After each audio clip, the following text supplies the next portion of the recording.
کیسے آقاؤں کا بندہ ہوں رضا، کیسے آقاؤں کا بندہ ہوں رضا۔ السلام علیکم ورحمۃ اللہ وبرکاتہ۔ الحمدللہ نحمدہ ونصلی ونسلم علی رسولہ الکریم، اما بعد فاعوذ باللہ من الشیطان الرجیم، بسم اللہ الرحمن الرحیم۔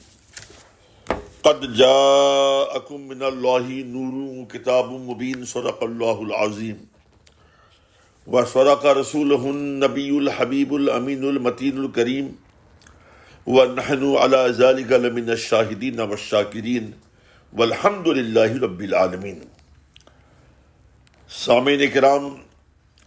آئیے عرض و معروض سے قبل انتہائی عقیدت و محبت و احترام کے ساتھ رسول پاک صاحب لولاک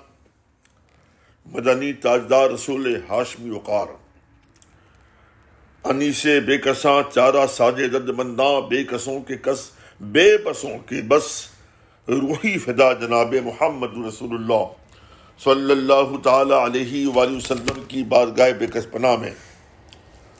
درود پاک کی حسین ڈالیاں پیش کریں، پڑھیں بآواز بلند، اللہم صلی علی سیدنا مولانا مولانا ملجانا محمد وعلی آلہ واصحابہ وبارک وسلم، صلاۃ و سلام علیک یا سیدی یا رسول اللہ صلی اللہ تعالی علیہ وعلی آلہ وسلم۔ لائق ست تحسین و تقلید ہیں ناشر مسلک اعلیٰ حضرت خلیفہ حضور مفتی اعظم ہند لیاقت ملت حضرت قاری لیاقت رضا نوری زیدہ شرفہ، کہ آپ پورے سال آئے دن متبرک مقدس معلومات افزا محافل کا انعقاد کرتے رہتے ہیں اور عشق رسول صلی اللہ علیہ وسلم کی روشنیاں بکھیرتے رہتے ہیں۔ اللہ تبارک و تعالی قاری صاحب کو سلامت رکھے اور آپ کی عمر اور صحت میں برکتیں عطا فرمائے۔ میلاد پاک کا مہینہ چل رہا ہے، نورانی ایام چل رہے ہیں، اسی مناسبت سے ہم نے نور والی آیت شریفہ کی تلاوت کی سعادت حاصل کی ہے۔ انشاءاللہ العزیز والقدیر آج تھوڑی دیر لفظ نور کی روشنی میں مختصر گفتگو کی جائے گی۔ ارشاد باری تعالی ہے، بسم اللہ الرحمن الرحیم، قد جاءکم من اللہ نور و کتاب مبین۔ اس کا ترجمہ یہ ہے، تحقیق کہ تمہارے پاس اللہ کی جانب سے ایک نور آیا اور ایک روشن کتاب۔ عربی زبان میں روشنی کے لیے نور کے ساتھ ساتھ ضوء کا بھی استعمال ہوتا ہے، یعنی دعات سے۔ عربی میں دو ہے، اردو میں ہم دعات کو ضا پڑھتے ہیں، مگر دونوں میں اہم فرق یہ ہے کہ نور ایسی خفیف روشنی کو کہتے ہیں جو آنکھوں کو خیرہ نہ کرے بلکہ تسکین فراہم کرے، جبکہ ضوء اس روشنی کو کہتے ہیں جو انتہائی تیز ہو اور آنکھوں کو چکا چوند کر دے۔ یہی وجہ ہے کہ قرآن مقدس نے آفتاب کی روشنی کو ضیاء اور مہتاب کی روشنی کو نور سے تعبیر فرمایا ہے۔ خداوند قدوس نے قرآن مقدس میں کئی ایک مقامات پر رسول کائنات کو نور سے یاد فرمایا، جیسا کہ میں نے دوران خطبہ آیت شریفہ کی تلاوت کی، قد جاءکم من اللہ نور و کتاب مبین۔ اسی طرح ایک آیت اور یوں بھی ہے، بسم اللہ الرحمن الرحیم، یا ایہا الناس قد جاءکم قد جاءکم برہان من ربکم وانزلنا الیکم نورا مبینا۔ یہاں ایک بات یہ بھی واضح ہو جاتی ہے کہ سرکار ابرقرار صلی اللہ تعالی علیہ وآلہ وسلم نور ہیں، یعنی آپ کو روشنی آفتاب کی طرح، یعنی آپ کی روشنی آفتاب کی طرح پرحدت اور پرجلال نہیں جو آنکھوں کو خیرہ کر دے۔ رب کائنات نے آپ کو نور کہا ہے، بلکہ اس قدر لطافت سے لبریز ہوتی ہے کہ آنکھوں کو ٹھنڈک فراہم کرتی ہے اور دیکھنے والوں کو طمانینت میسر آتی ہے۔ آپ کے نور کا فیضان پوری کائنات پر محیط ہے۔ یاد رہے سامعین، مطلوع آیت مقدسہ میں نور سے مراد رسول ہاشمی وقار صلی اللہ تعالی علیہ وآلہ وسلم کی ذات بابرکات ہے۔ نبی کریم صلی اللہ تعالی علیہ وآلہ وسلم کو قرآن کریم میں جو نور سے یاد کیا گیا ہے، اس میں صدہا حکمتیں جلوہ فکن ہیں۔ ایک حکمت تو یہ ہے کہ جیسے نور کی خصوصیت ہے اوروں کو فیض پہنچانا، ایسے ہی نبی کریم صلی اللہ تعالی علیہ وآلہ وسلم کے نور سے فیض و برکات کی سوتیں پھوٹتے رہتے ہیں۔ یہاں ایک بات انتہائی اہم ہے، وہ یہ کہ مادی نور ایک حد تک فیض پہنچا سکتا ہے، یعنی اس کی فیض رسانی کا دائرہ محدود ہوتا ہے۔ اب جو شے اس کے دائرے فیض سے باہر ہو تو وہ فیض حاصل کرنے پر قادر نہیں ہوگی، مگر سرکار دو عالم صلی اللہ تعالی علیہ وآلہ وسلم کا نور مادی نہیں بلکہ آپ کا نور من جانب اللہ ہے، اور آپ اللہ تبارک و تعالیٰ کے نور ہیں۔ آپ کے نور سے پوری کائنات کل بھی فیض یاب تھی، آج بھی ہے، اور صبح قیامت تک فیض یاب رہے گی۔ بھلا کیوں نہ ہو، ترمذی شریف کے اندر حضرت امیر معاویہ رضی اللہ تعالی عنہ سے مروی حدیث پاک ہے کہ سرور کائنات صلی اللہ تعالی علیہ وآلہ وسلم نے ارشاد فرمایا، من یرید اللہ بہ خیرا یفقہہ فی الدین وانما انا قاسم واللہ یؤتی، یعنی اللہ تبارک و تعالی جس پر بھلائی کا ارادہ فرماتا ہے اسے دین کا فقیہ بنا دیتا ہے، اور اللہ تعالی عطا کرنے والا ہے اور میں تقسیم کرنے والا ہوں، میں بانٹنے والا ہوں۔ اس حدیث پاک سے یہ حقیقت اظہر من الشمس ہو جاتی ہے کہ جسے بھی جو فیض ملتا ہے وہ یقیناً در مصطفیٰ سے ملتا ہے، کیونکہ اللہ تبارک و تعالی موتی نعمت ہے اور مصطفیٰ جان رحمت صلی اللہ تعالی علیہ وسلم قاسم نعمت ہے۔ نور کی ایک اور خصوصیت یہ ہوتی ہے کہ وہ بذات خود ظاہر ہوتا ہے اور اپنے ماں سوا کو بھی ظاہر کر دیتا ہے۔ اس کی آسان مثال آفتاب کی دی جا سکتی ہے کہ آفتاب ایک ایسا نور ہے جو خود منور ہے، اور جو اس کے نور کے دائرے میں آ گیا وہ بھی منور ہو گیا، مگر آفتاب کی روشنی جب دنیا میں پھیلتی ہے تو وہ یکساں نہیں رہتی، یعنی اس کی روشنی کبھی کم اور کبھی زیادہ ہوتی ہے۔ نہ صرف یہ کہ کم اور زیادہ، بلکہ ایک وقت وہ بھی آتا ہے کہ جب آفتاب کی روشنی بالکلیہ غائب ہو جاتی ہے۔ ظاہر ہے دوپہر کے مقابل میں صبح اور شام میں آفتاب کی روشنی میں بے حد کمی رہتی ہے، اور پھر آفتاب نمودار ہونے کے بعد پوری زمین کے بجائے نصف زمین پر اپنی روشنی پھیلاتا ہے، گویا آدھی زمین اس کی روشنی سے محروم رہتی ہے۔ یک بارگی آفتاب پوری زمین کو روشن کر نہیں پاتا، لیکن سرور کائنات صلی اللہ تعالی علیہ وآلہ وسلم ایسے نور ہیں کہ نہ صرف یہ کہ آپ زمین کو بلکہ عرش و فرش کو بھی روشن کرتے ہیں، اور آپ کے نور کے اثرات میں کسی قسم کی کمی بیشی کا وقوع نہیں ہوتا۔ البتہ اگر کوئی آپ کے نور سے مستفید نہ ہو سکے تو یہ اس کی تنگ دامنی کا قصور ہے، ورنہ آپ کا نور تو یکساں طور پر ہمہ وقت روشنی بکھیرے ہوئے ہے۔ دوسری بات یہ ہے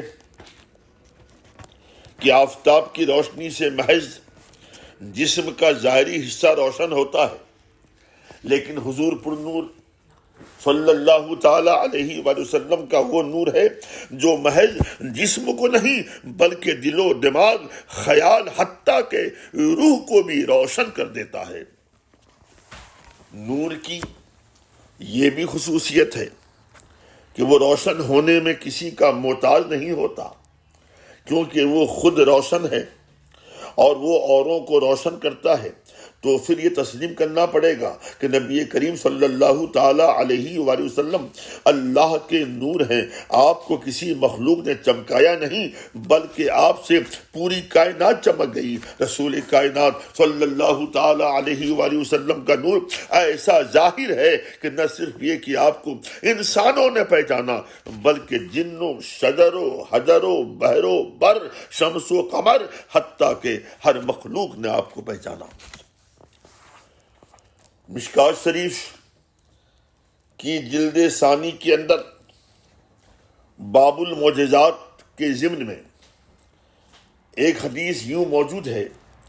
کہ سرور کائنات صلی اللہ تعالی علیہ وآلہ وسلم نے فرمایا کہ ہر مخلوق مجھے جانتی اور مانتی ہے کہ میں اللہ کا رسول ہوں، لیکن جنوں اور انسانوں میں سے جو کفار ہیں وہ میری نبوت کا انکار کرتے ہیں۔ یہ اس موقع پر سرور عالم صلی اللہ تعالی علیہ وسلم نے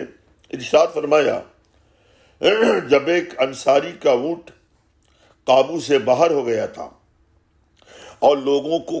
کاٹنے پر تلا ہوا تھا، لوگوں میں خوف و ہراس کا عالم چھایا ہوا تھا، لوگوں نے انتھک کوشش کی مگر اونٹ کو کوئی بھی مغلوب نہیں کر سکا۔ بالآخر لوگوں نے نبی کریم صلی اللہ تعالی علیہ وآلہ وسلم کو اس امر ناگہانی سے مطلع کیا تو آپ نے جب اونٹ کے پاس جانے کا ارادہ فرمایا تو لوگوں نے بصد ادب و احترام عرض کیا، یا رسول اللہ آپ قطعی نہ جائیں، کیونکہ جو بھی اونٹ کے پاس جانے کی جسارت کرتا ہے اسے وہ اونٹ کتے کی طرح کاٹ کھاتا ہے۔ مگر سرکار دو عالم صلی اللہ تعالی علیہ وسلم نے فرمایا، لوگوں گھبراؤ نہیں، مجھے جانے دو، کیا تمہیں نہیں معلوم کہ رب کائنات نے مجھے ساری مخلوقات کا رسول بنا کر اس خاکدان گیتی میں مبعوث فرمایا ہے؟ اور ہوا بھی ایسا کہ جو ہی حضور اکرم نور مجسم خلیفۃ اللہ اعظم فخر آدم و بنی آدم روحی فدا جناب محمد رسول اللہ صلی اللہ تعالی علیہ وسلم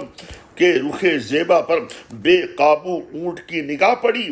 وہ دیوانہ وار والہانہ طور پر وہ دیوانہ وار دوڑا ہوا آیا اور ایک اطاعت شعار کی طرح آپ کے سامنے اپنی گردن ڈال دی۔ پھر میرے آقا کریم صلی اللہ تعالی علیہ وسلم نے جو ہی اس کے سر اور گردن پر دست رحمت پھیرا وہ فوراً ٹھنڈا پڑ گیا۔ حضرات سامعین،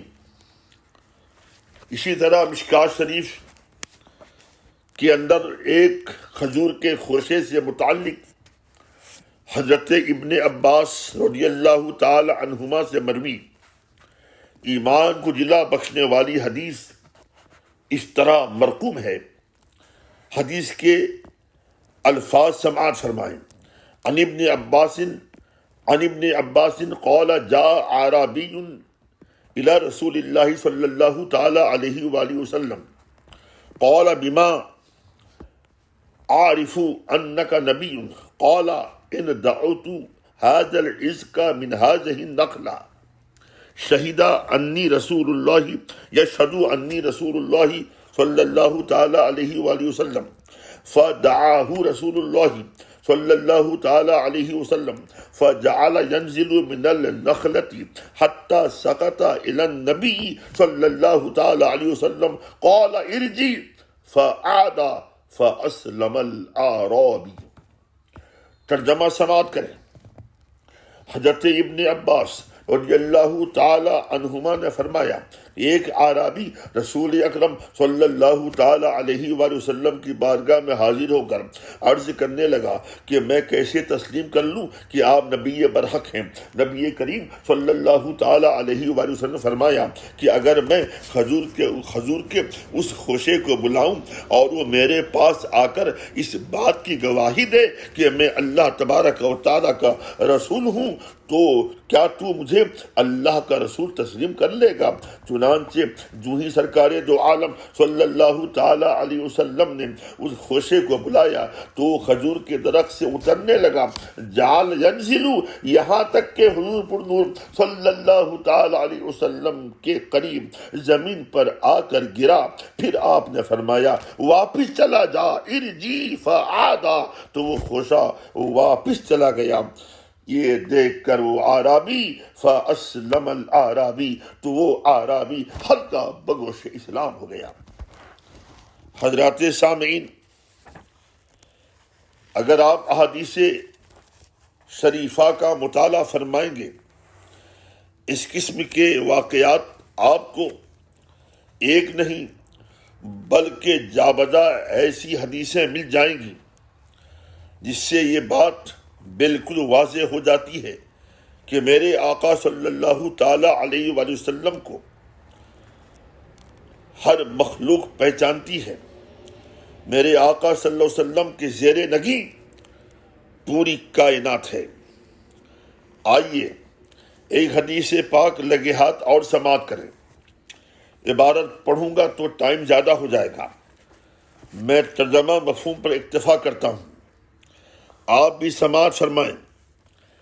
حضرت جابر رضی اللہ تعالی عنہ سے مروی ہے کہ آپ فرماتے ہیں کہ ہم رسول ہاشمی وقار صلی اللہ تعالی علیہ وسلم کی معیت میں جا رہے تھے کہ سر راہ ایک بے آب و گیا میدان میں اترے۔ سرور کائنات صلی اللہ تعالی علیہ وسلم قضائے حاجت کے لیے تشریف لے گئے، لیکن پردے کی کوئی جگہ نظر نہیں آ رہی تھی۔ اسی اثنا میں یک بیک آپ کی پرنور نگاہ اس وادی کے کنارے پر استادہ دو درختوں پر مرکوز ہوئی۔ آپ ان میں سے ایک درخت کے پاس تشریف لے گئے اور اس کی ایک شاخ کو پکڑ کر درخت سے فرمایا کہ بحکم خدائے لم یزل میرے ہمراہ چل، تو وہ درخت فوراً اس اونٹ کی طرح چل پڑا جس کی ناک میں نکیل بندھی رہتی ہے اور اپنے ساربان کی اطاعت میں کوئی کسر باقی نہیں رکھتا۔ اسی طرح سرور عالم صلی اللہ تعالی علیہ وسلم دوسرے درخت کے پاس تشریف لے گئے اور اس کی ایک شاخ پکڑ کر ارشاد فرمایا کہ اے درخت تو بھی بحکم خدائے لم یزل میرے ساتھ چل۔ آپ کا ارشاد گرامی سنتے ہی وہ سابق درخت کی طرح بلا تاخیر آپ کے ساتھ چل پڑا، یہاں تک کہ حضور پر نور صلی اللہ تعالی علیہ وسلم جب ان درختوں کے درمیان کی جگہ پہنچے تو ارشاد فرمایا کہ اے درختوں تم دونوں بحکم الہی آپس میں متصل ہو کر میرے لیے پردہ بن جاؤ۔ ارشاد مصطفیٰ صلی اللہ تعالی علیہ وسلم سنتے ہی دونوں درخت ایک دوسرے سے ایسے مل گئے کہ آقا نامدار صلی اللہ تعالی علیہ وسلم نے ان کی آڑ میں قضائے حاجت فرمائی۔ حضرات، ایک اور حدیث پاک لگے ہاتھ سماعت فرمائیں۔ ترمذی شریف کے اندر موجود ہے، مولائے کائنات کرم اللہ تعالی وجہہ الکریم فرماتے ہیں کہ میں ایک بار رسول اکرم صلی اللہ تعالی علیہ وآلہ وسلم کی صحبت بافیض میں بیٹھا تھا تو آقا کریم صلی اللہ تعالی علیہ وآلہ وسلم مکۃ المکرمہ کے گرد و نواح میں تشریف لے گئے تو اس وقت مجھے بھی ہم رکابی کا شرف حاصل تھا۔ تو میں نے کیا دیکھا کہ اثنائے راہ آپ کا سامنا جب کسی پہاڑ یا درخت سے ہوتا تو وہ بسد ناز آپ کی بارگاہ گوہربار میں السلام علیکہ یا رسول اللہ عرض کرتا۔ صرف شجر و حجری نہیں بلکہ شمس و قمر بھی جانتے تھے کہ آپ اللہ کے رسول برحق ہیں۔ مزید برآں جاننے کے ساتھ ساتھ آپ کی اطاعت میں یہ سربخم بھی ہو گئے۔ حضرات سامعین، یہ بات اچھی طرح دنیا جانتی ہے اور احادیث سے بھی یہ بات ثابت ہے کہ رسول کائنات صلی اللہ تعالی علیہ وسلم کے اشارے پر چاند 2 ٹکڑے ہو گیا۔ حضرت انس سے مروی حدیث ہے، ان انس قال ان اہل مکہ سألوا رسول اللہ صلی اللہ تعالی علیہ وآلہ وسلم ان یریہم آیۃ فأراہم القمر شقتین حتی رأوا حرا بینہما۔ یعنی حضرت انس فرماتے ہیں کہ مکہ مکرمہ کے باشندگان نے امام الانبیاء صلی اللہ تعالی علیہ وسلم سے کہا، مکہ المکرمہ کے باشندگان نے امام الانبیاء صلی اللہ تعالی علیہ وسلم سے کہا کہ اگر آپ نبی برحق ہیں تو ہمیں کوئی معجزہ دکھائیے۔ ایسی صورت میں رسول کائنات صلی اللہ تعالی علیہ وآلہ وسلم نے جو ہی چاند کی طرف اپنی مقدس انگلیاں اٹھائیں تو فوراً چاند اس انداز سے 2 ٹکڑے ہوا کہ مکے والوں نے اپنی آنکھوں سے جبل حرا کو چاند کے 2 ٹکڑوں کے درمیان دیکھا۔ اسی طرح ایک اور حدیث میں حضرت عبداللہ ابن مسعود رضی اللہ تعالی عنہ فرماتے ہیں کہ ان شق القمر علی عہد محمد رسول اللہ صلی اللہ تعالی علیہ وآلہ وسلم فرقتین، یعنی رسول اکرم صلی اللہ تعالی علیہ وسلم کے عہد زرعی میں چاند ایسے 2 ٹکڑے ہوا کہ اس کا ایک ٹکڑا پہاڑ سے اوپر تھا اور دوسرا ٹکڑا پہاڑ کے نیچے۔ محترم حضرات، نہ صرف یہ کہ چاند بلکہ سورج بھی نبی کریم صلی اللہ تعالی علیہ وسلم کا اطاعت گزار رہا۔ اس سلسلے میں 2 انتہائی اہم ایمان افروز حدیثیں ملتی ہیں۔ ایک حدیث جو حضرت جابر رضی اللہ تعالی عنہ سے مروی ہے، اس حدیث میں سرکار ابرقرار صلی اللہ تعالی علیہ وسلم کے حکم پر سورج کے ٹھہر جانے کا ذکر ہے، اور دوسری حدیث جو حضرت اسماء بنت عمیس رضی اللہ تعالی عنہا کی روایت کردہ ہے، اس میں سورج کے ڈوب جانے کے بعد پلٹ آنا مذکور ہے۔ اس سے پہلے کہ ہم وہ 2 حدیثیں پیش کریں، ایک اشکال کا دور کرنا بہت ضروری ہے۔ بعض لوگ بڑی جسارت سے اس حدیث کا انکار کر جاتے ہیں جو صحیح البخاری میں مرقوم نہیں ہوتی۔ ایسے لوگوں کو یہ بات اچھی طرح ذہن نشین کر لینی چاہیے کہ صحیح البخاری کے علاوہ اور بھی معتبر مستند کتب حدیث موجود ہیں۔ علاوہ ازیں امام بخاری رضی اللہ تعالی عنہ کے سلسلے میں محدثین نے فرمایا ہے کہ رب قدیر نے آپ کو ایسی بے مثال قوت حافظہ عطا فرمائی تھی کہ آپ کو 6 لاکھ حدیثیں زبانی یاد تھیں، مگر بخاری شریف کے اندر دیکھا جائے تو مع شمولیت مقررات 9082 حدیثیں مذکور ہیں، اور اگر مقررات سے صرف نظر کیا جائے تو پھر حدیثوں کی تعداد 3000 سے بھی کم بنتی ہے۔ ظاہر ہے جن حدیثوں کو امام بخاری نے اپنی مائنات تصنیف صحیح البخاری میں بیان نہیں فرمایا، دیگر محدثین نے ان میں سے کل نہ صحیح بیشتر حدیثیں اپنی اپنی تصانیف میں شامل کی ہوں گی۔ بات یہ نہیں کہ فلاں حدیث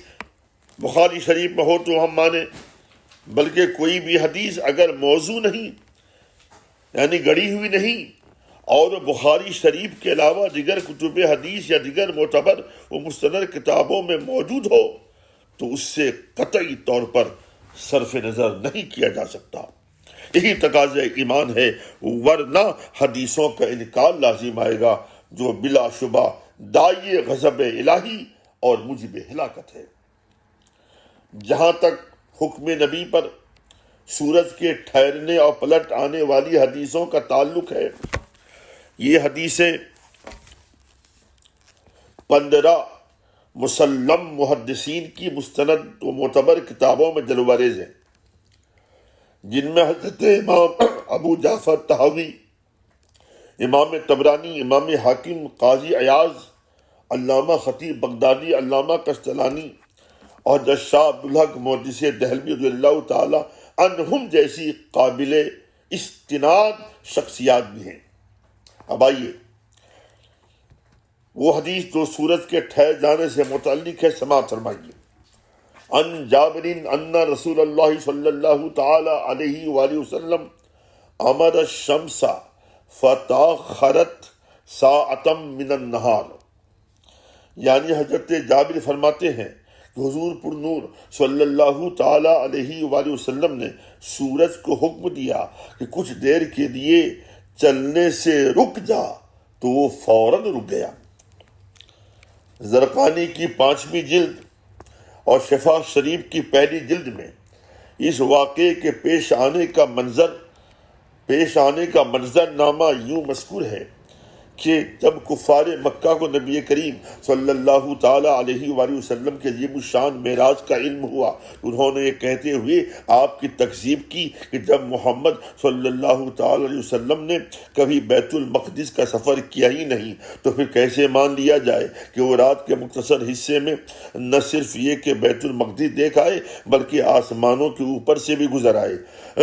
قریش میں کئی ایک رؤسا تھے جنہوں نے ایک بار نہیں بلکہ متعدد بار بیت المقدس کو دیکھا تھا۔ انہیں بڑا سنہری موقع مل گیا اور لوہا گرم ہوتے دیکھ کر سرکار ابد قرار صلی اللہ تعالی علیہ وآلہ وسلم سے بغرض امتحان بیت المقدس سے متعلق گوناگون سوالات کیے۔ مثلا یہ بتائیے کہ بیت المقدس کی دیواریں کیسی ہیں، اس کے دروازے کتنے ہیں، اس کی محرابوں کا خد و خال کیسا ہے، وغیرہ وغیرہ۔ ایسے موقع پر رب کائنات نے اپنے محبوب علیہ الصلوۃ والسلام کی نگاہ نبوت کے سامنے بیت المقدس کا من و عن مکمل ڈھانچہ اس طرح رکھ دیا کہ آپ بیت المقدس کو عین اپنے روبرو ملاحظہ فرماتے ہوئے کفار مکہ کے تمام سوالات کے ایسے شافی و وافی جوابات دیے کہ وہ سب کے سب انگشت بدندہ اور ٹک ٹک دی دم دم نہ کشی دم کی تصویر بنے رہ گئے۔ حضرات سامعین، اسی پر بس نہیں بلکہ کفار مکہ نے حضور صلی اللہ تعالی علیہ وآلہ وسلم سے اپنے اس قافلے سے متعلق تفصیلاً جاننا چاہا جو ملک شام سے مکۃ المکرمہ لوٹ رہا تھا۔ آپ نے برجستہ ارشاد فرمایا، ہاں میں نے تمہارے اس قافلے کو بیت المقدس کے راستے میں دیکھا ہے اور تم سب مطمئن رہو وہ بروز بدھ صحیح سلامت بیت المکرمہ پہنچ جائے گا۔ چنانچہ زرقانی جلد 5 صفحہ 116 کے اندر مندرج ہے کہ جو ہی بدھ کا دن آیا کفار مکہ بڑی تعداد میں اپنے گھروں سے نکل کر بیرون شہر اپنے قافلے کی آمد کا شدت سے انتظار کرنے لگے۔ وقت اپنی رفتار سے گزرتا رہا حتیٰ کہ آفتاب عالمتاب شفق کی گود میں روپوش ہونے لگا، یعنی بدھ کا دن ختم ہوا چاہتا تھا اور وقت شام جلوہ بار ہونے کے لیے اپنے پر توڑ رہا تھا۔ رسول مکرم نور مجسم صلی اللہ تعالی علیہ وآلہ وسلم کے فرمان عالی شان کے مطابق بدھ کے دن قافلے کو لوٹنا تھا، مگر دور دور تک قافلے کا کوئی پتہ نہیں تھا۔ کفار مکہ خوشیوں میں اچھل کود کر رہے تھے۔ معاذ اللہ ثم معاذ اللہ کہ محمد بن عبداللہ صلی اللہ تعالی علیہ وآلہ وسلم کا کہنا غلط ہو گیا اور ان کا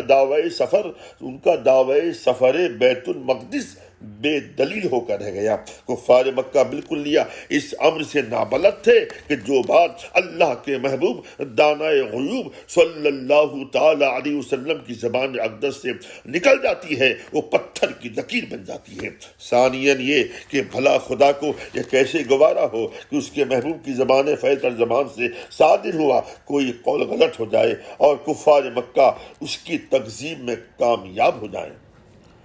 حضرت یونس حضرت ابن اسحاق سے روایت کرتے ہیں،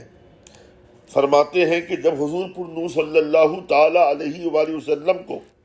غروب آفتاب کی بات معلوم ہوئی تو آپ نے فوراً بارگاہ خدائے لم یزل میں حبس الشمس یعنی سورج کو ٹھہرا دینے کی دعا کی۔ نتیجتاً خالق کائنات نے اپنے حبیب پاک صاحب لولاک صلی اللہ تعالی علیہ وآلہ وسلم کی دعائے لطیف کو مستجاب فرماتے ہوئے آفتاب کو غروب ہونے سے روک کر 1 گھڑی دن میں اضافہ فرما دیا۔ یعنی اس وقت تک سورج افق کی گود میں ٹھہرا رہا جب تک کہ کفار مکہ کا قافلہ صحیح سلامت واپس نہیں آ گیا۔ یاد رہے کہ یہ حبس الشمس والا معجزہ سرور کائنات صلی اللہ تعالی علیہ وآلہ وسلم کے لیے خاص نہیں ہے۔ تفسیر جلالین میں سورہ مائدہ کی تفسیر کے ضمن میں مرقوم ہے کہ آپ کی بعثت سے صدیوں پہلے حضرت موسیٰ کلیم اللہ علیہ السلام کے خلیفہ اجل حضرت یوشع بن نون علیہ السلام کے ذریعہ اس معجزے کا ظہور اس وقت ہوا جب آپ بیت المقدس میں قوم جبارین کے ساتھ مصروف جہاد تھے۔ اس کا پس منظر کو اس طرح ہے کہ جمعے کا دن تھا، قوم جبارین کے ساتھ گھمسان کی جنگ جاری تھی، ابھی جنگ ختم نہیں ہوئی تھی کہ آفتاب غروب ہونے لگا۔ حضرت یوشع بن نون علیہ السلام نے سوچا کہ اگر آفتاب غروب ہو گیا تو ہفتے کا دن شروع ہو جائے گا، اور شریعت موسوی میں ہفتے کے دن جنگ کی ممانعت ہے، تو اسی بنیاد پر آپ نے خداوند قدوس کی بارگاہ میں حبس شمس کی دعا فرمائی، اور آپ کی دعا اس طرح قبول ہوئی کہ سورج اس وقت تک ٹھہرا رہا جب تک کہ فتح و کامرانی آپ کے قدم ناز سے سرفراز نہیں ہو گئی۔ جہاں تک بعد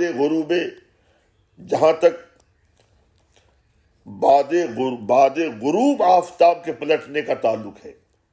یہ معجزہ بلا شبہ سرور کائنات فخر موجودات صلی اللہ تعالی علیہ وسلم کے ساتھ خاص ہے۔ آپ سے پہلے کسی بھی نبی سے یہ معجزہ صادر نہیں ہوا۔ اس عظیم الشان معجزے سے متعلق شفا ماں نسیم و ریاض کی 3 جلد کے اندر حضرت اسماء بنت عمیس رضی اللہ تعالی عنہا سے مروی ایسی حدیث مندرج ہے کہ آپ نے غروب کے بعد آفتاب کے طلوع ہوتے بذات خود مشاہدہ فرمایا تھا۔ آپ حدیث پاک کے الفاظ سماعت فرمائیں۔ ان اسماء بنت عمیس انہ صلی اللہ تعالی علیہ وآلہ وسلم کان یوحى الیہ ورأسہ فی حجر علی فلم یصلی حتی غربت الشمس فقال رسول اللہ صلی اللہ تعالی علیہ وآلہ وسلم اصلیت یا علی قال لا فقال اللہم انہ فی طاعتک وطاعت رسولک فردد علیہ الشمس۔ قالت اسماء بنت عمیز فرأيتها غربت ثم رأيتها طلعت وقفت على الجبال والأرض وذلك بالصحباء في خیبر۔ ترجمہ سماعت فرمائے سلیس اردو میں۔ حضرت اسماء بن عمیز فرماتی ہیں کہ رسول کائنات صلی اللہ تعالی علیہ وآلہ وسلم کا سر مقدس حضرت علی رضی اللہ تعالی عنہ کی آگوش میں تھا، اور اس وقت آپ پر نزول وحی کا سلسلہ جاری تھا۔ حضرت علی نے نماز عصر ادا نہیں فرمائی تھی یہاں تک کہ آفتاب غروب ہو گیا۔ حضور اکرم صلی اللہ تعالی علیہ وسلم نے حضرت علی سے استفسار فرمایا کہ اے علی، کیا تم نے نماز عصر ادا کر لی؟ انہوں نے جب نفی میں جواب دیا تو سرور دو عالم صلی اللہ تعالی علیہ وآلہ وسلم نے خدا بند قدوس کو حضور دعا فرمائی کہ یا اللہ، چونکہ علی تیری اور تیرے رسول کے اطاعت میں تھے اس لیے ان سے نماز عصر فوت ہو گئی، لہٰذا تو ان کی خاطر دوبارہ آفتاب طلوع فرما دے تاکہ وہ نماز عصر ادا کر لیں۔ حضرت اسماء فرماتی ہیں کہ میں نے خود مشاہدہ کیا کہ آقا کریم صلی اللہ تعالی علیہ وسلم کی دعا کا ایسا نوری اثر مرتب ہوا کہ آفتاب بعد غروب اس طرح پلٹ آیا کہ اس کی کرنیں پہاڑوں میں اور زمینوں میں منتشر ہو گئیں۔ اس واقعے کا ظہور مقام صحبہ میں ہوا جو خیبر سے متصل ہے۔ حضرات سامعین، اب میں تقریر سمیٹ رہا ہوں۔ بلا شبہ یہ سب حضور اکرم نور مجسم صلی اللہ تعالی علیہ وآلہ وسلم کی نورانیت کی جلوہ سامانیاں ہیں کہ خداوند قدوس کی ہر مخلوق آپ کو نہ صرف یہ کہ جانتی پہچانتی ہے بلکہ آپ کی اطاعت گزاری بھی کرتی ہے۔ احادیث معتبرہ مستندہ میں اس قسم کے ہزاروں واقعات گوہر گرا مایہ کی طرح درخشاں ہیں۔ یہ سرکار ابد قرار صلی اللہ تعالی علیہ وآلہ وسلم کی فقید المثال نورانیت ہے کہ آپ آگے پیچھے اوپر نیچے اندھیرے اجالے میں یکساں دیکھا کرتے تھے۔ صرف یہی نہیں بلکہ دل کی کیفیات بھی آپ سے مخفی نہیں، جیسا کہ بخاری شریف جلد اول صفحہ 102 کے اندر حضرت ابو ہریرہ رضی اللہ تعالی عنہ سے مروی حدیث یوں ہے، ان رسول اللہ صلی اللہ تعالی علیہ وآلہ وسلم قال هل ترون قبلتی ہاہنا فواللہ ما یخفى علی خشوعکم ورکوعکم انی لاراکم من ورائی ظہری۔ یعنی رسول کائنات صلی اللہ تعالی علیہ وآلہ وسلم نے ارشاد فرمایا کہ کیا تم یہ سمجھتے ہو کہ میرا قبلہ یہ ہے؟ بخدا واللہ مجھ پر نہ تمہارا خشوع پوشیدہ ہے اور نہ رکوع، میں تمہیں اپنی پیٹھ کے پیچھے سے بھی دیکھتا ہوں۔ ظاہر ہے خشوع دل کی کیفیت کا نام ہے، اس سے بھلا کون واقف ہو سکتا ہے؟ یہ سرکار دو عالم صلی اللہ تعالی علیہ وآلہ وسلم کی نورانیت کا خاصہ ہے کہ آپ جہاں ظاہر کو ملاحظہ فرماتے ہیں وہیں باطن بھی آپ کی نگاہوں سے نہ مخفی رہتا ہے اور نہ مستتر۔ یوں تو سرکار ابد قرار صلی اللہ تعالی علیہ وآلہ وسلم کے نور ہونے میں بہت ساری حکمتیں کار فرما ہیں،